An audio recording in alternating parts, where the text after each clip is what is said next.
श्री स्वामी समर्थ. गुरुदेव भक्ती या माझ्या चॅनलमध्ये मी तुम्हा सर्वांचं मनापासून स्वागत करते. मी आज तुम्हाला माता अन्नपूर्णेचं व्रत कसं करायचं याबद्दल माहिती सांगणार आहे. मार्गशीर्ष महिना हा माता अन्नपूर्णेची पूजा करण्यासाठी पवित्र मानला जातो. त्याचप्रमाणे आपण या महिन्यात शक्य नसल्यास वर्षातील कोणत्याही महिन्यात तुम्ही अन्नपूर्णेचं हे व्रत करू शकता. यावर्षी 15 डिसेंबर 2024 या दिवशी माता अन्नपूर्णेची जयंती आहे. त्यामुळं आपण हे व्रत रविवारी म्हणजे 15 डिसेंबरला करू शकता. या दिवशी माता पार्वतीने अन्नपूर्णेचा रूप धारण केलं होतं. त्यामुळे या दिवशी हे व्रत साजरं केलं जातं. मार्गशीर्ष महिन्याच्या कृष्ण पक्ष पंचमीपासून हे व्रत सुरू होतं आणि मार्गशीर्ष महिन्यातील शुक्ल षष्टीला हे व्रत समाप्त होतं. हे व्रत 17 दिवसांचे, 21 दिवसांचे किंवा 3 दिवसांचेही तुम्ही करू शकता. ज्यांना शक्य आहे त्यांनी 21 दिवस किंवा 17 दिवस हे करायचं आहे. ज्या महिलांना काही अडचणीमुळे हे व्रत करता येत नसेल तर त्यांनी 3 दिवसाचं हे व्रत केलं तरी चालेल. शक्यतो ह्या व्रतात जास्त काही नियम नाहीत.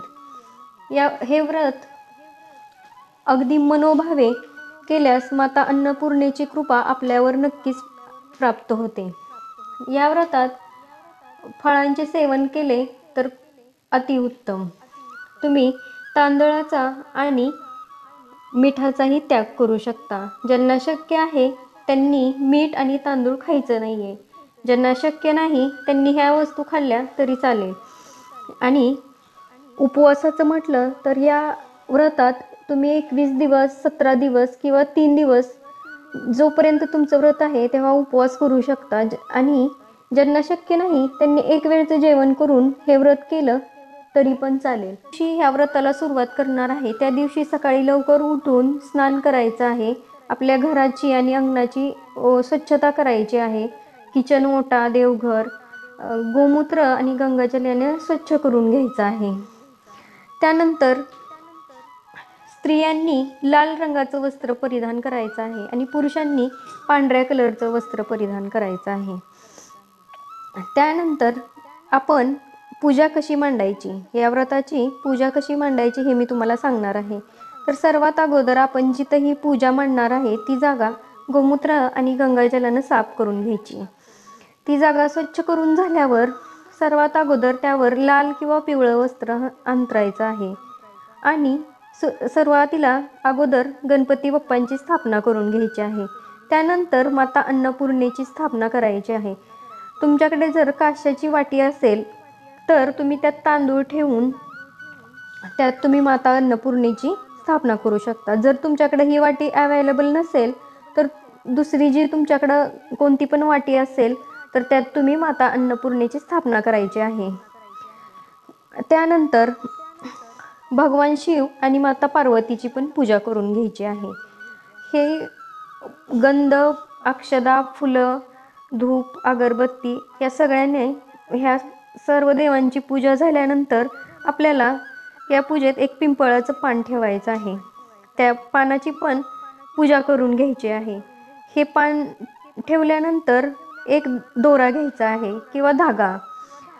लाल आणि पिवळा जर धागा असेल तर तो घ्यायचा आहे. तो जर नसेल तर आपला साधा पांढरा दोरा, सुती पांढरा दोरा घेतला तरी चालेल. या दोऱ्याला 21 गाठी मारायच्या आहेत. त्या पांढऱ्या दोऱ्याला हळदी कुंकू लावून घ्यायचं आहे जर पांढरा दोरा जर घेतला असेल तर. आणि 21 गाठी मारल्यानंतर हा जो दोरा आहे तो माता अन्नपूर्णेजवळ ठेवायचा आहे आणि त्याची पण पूजा करून घ्यायची आहे. जेवढे दिवस तुम्ही हे व्रत करणार आहे तो दोरा तिथं ठेवायचा आहे. आणि त्यानंतर ही यथाविधी पूजा झाल्यानंतर तुम्ही माता अन्नपूर्णेची कथा वाचायची आहे किंवा ऐकायची आहे.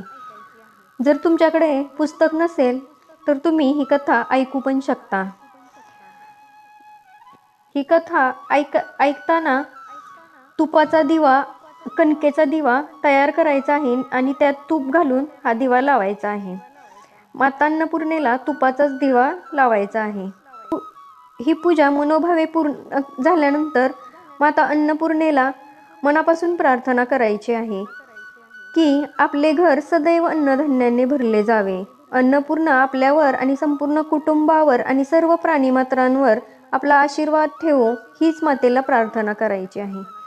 शक्य असल्यास या दिवसात गरजूंना अन्नदान करायचे. या व्रताचे पालन केल्याने दीर्घायुष्य, लक्ष्मी आणि उत्तम संतान प्राप्त होते. अन्नपूर्णा व्रताच्या प्रभावामुळे मनुष्य पुत्र, नातू, धन यापासून कधीही विभक्त होत नाही. ज्यांच्या घरी अन्नपूर्णा व्रताची कथा घडते त्या घरातून माता अन्नपूर्णा कधीच निघत नाही. माता अन्नपूर्णा घरामध्ये सदैव वास करते. शास्त्रात सांगितले आहे की अन्नपूर्णा मातेचे व्रत पाळल्याने घरातील अन्नाचे भांडार कधीच रिकामे होत नाही. जे हे व्रत करतात त्यांच्या घरी श्रीलक्ष्मी सदैव राहते. त्यांची लक्ष्मी कधीही नष्ट होत नाही. अन्नाचे कधीही संकट येत नाही आणि त्यांच्या संततीचाही नाश होत नाही. या व्रताचे पालन करून मातेची प्रदक्षिणा केल्याने सर्व मनोकामना पूर्ण होतात.